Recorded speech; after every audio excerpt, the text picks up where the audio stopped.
Story 1. The Spirit of the Abandoned Hotel. Mark was an experienced urban explorer, always on the lookout for abandoned places to document and share on his blog. His fascination with forgotten buildings had led him to explore decommissioned factories, abandoned schools, and even old mansions. His latest discovery was an old abandoned hotel in a small town, the El Dorado Hotel. Built in the early 20th century, the hotel had once been a luxurious retreat for society's elite, but had fallen into disrepair and closed its doors decades ago. Clara, a longtime friend of Mark and an enthusiast of photography, decided to join him on this adventure. She was eager to capture the decaying beauty of the hotel with her camera, perhaps find inspiration for her next project. The two set out on a cloudy morning, with the weather contributing to the somber atmosphere they expected. When they arrived at the El Dorado Hotel, the site was both stunning and desolate. The majestic building was in ruins, broken windows and ivy covering much of the facade. The once grand entrance was now covered in dust and debris.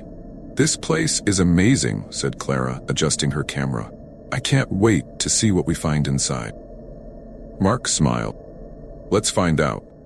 They entered the hotel cautiously, trying to avoid the debris scattered on the floor.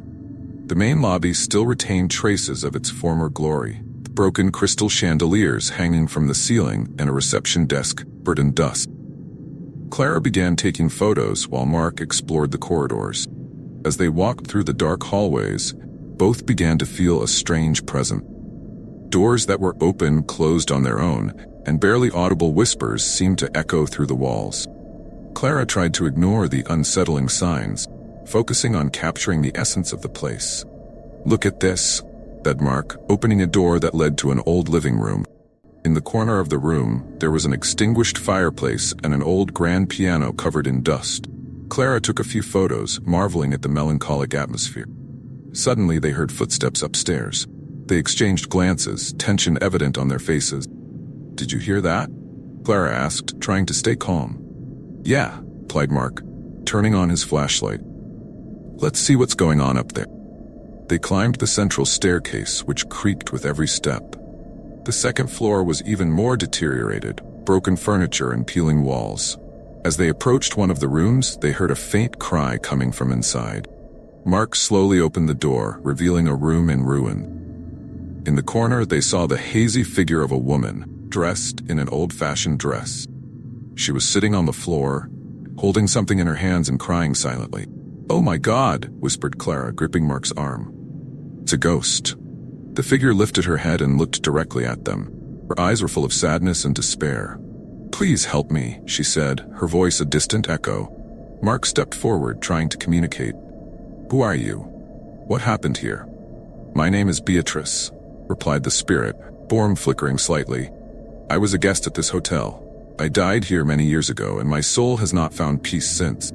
Clara felt a shiver run down her spine. "How can we help you?" Beatrice stood up slowly, still holding something in her hands. "You need to discover what really happened to me. My diary is hidden in this hotel. It contains the answers you seek." Mark and Clara nodded, determined to help.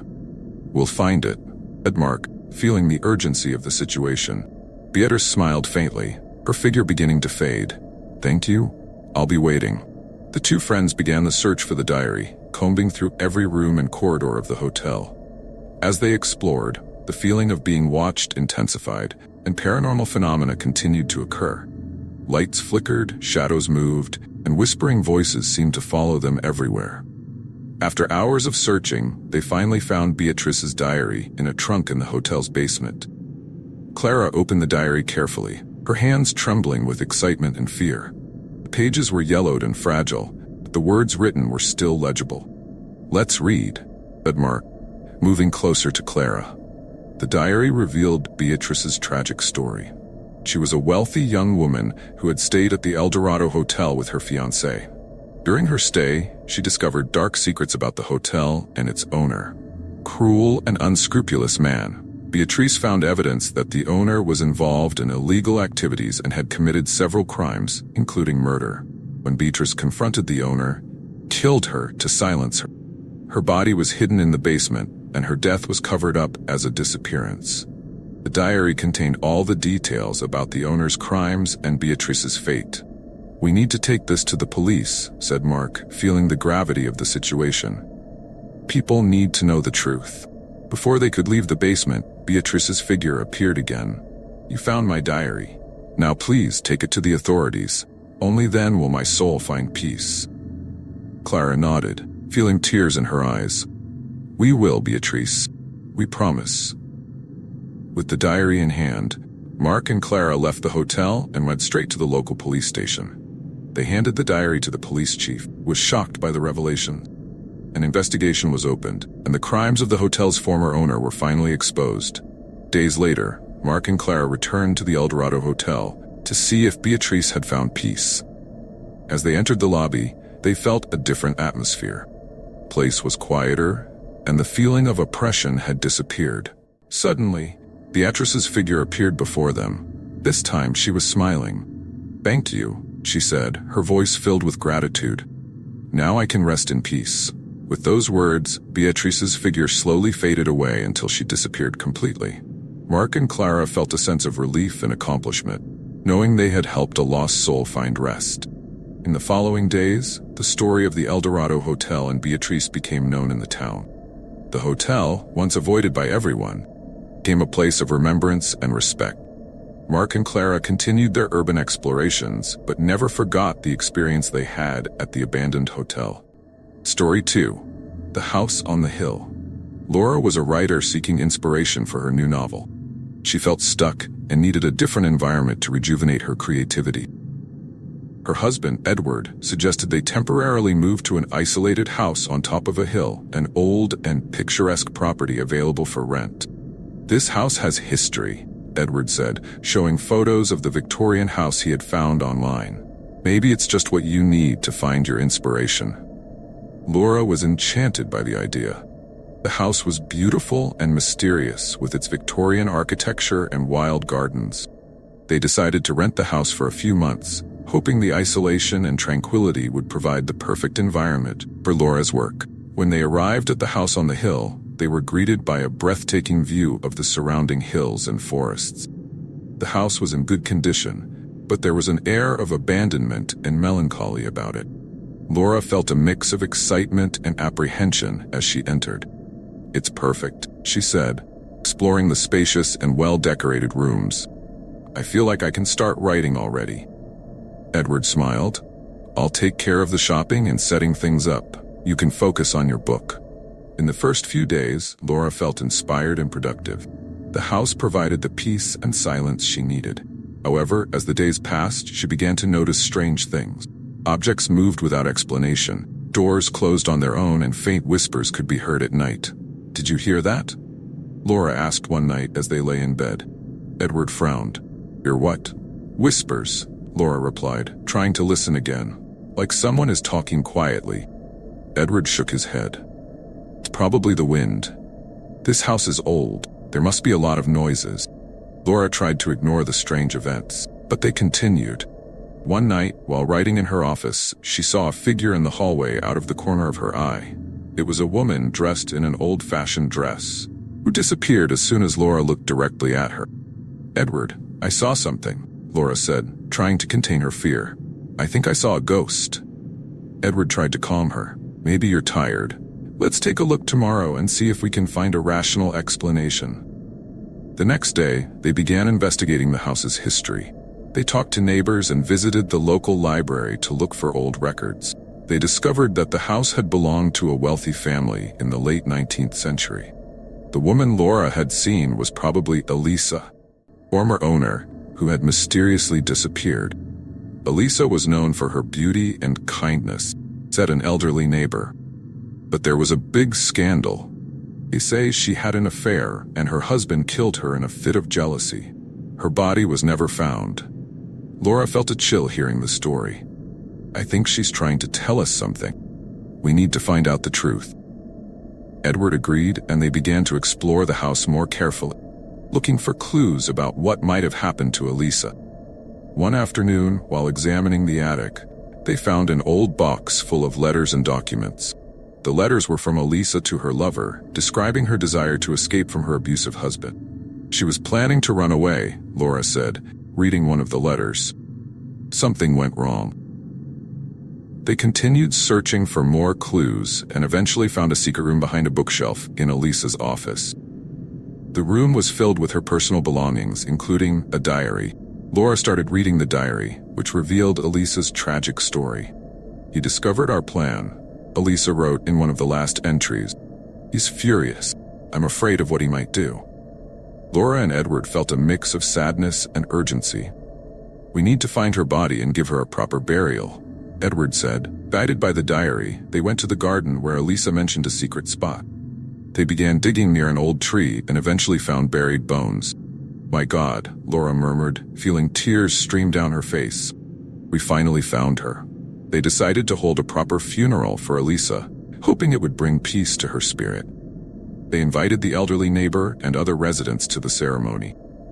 As they buried Elisa's bones in the local cemetery, Laura felt a comforting presence beside her. "Thank you," a soft voice whispered. Laura looked around but saw no one. She knew it was Elisa, finally finding the peace she deserved. After the funeral, the atmosphere in the house changed. Paranormal phenomena ceased, and Laura felt a sense of relief and satisfaction. She continued to write her book, inspired by Elisa's story and the experience they had at the house. In the following months, Elisa's story became known in the town, and the house on the hill was seen in a different light. From a haunted place, it became a symbol of justice and redemption. Laura and Edward returned to the city, but never forgot the experience they had at the house. Story 3.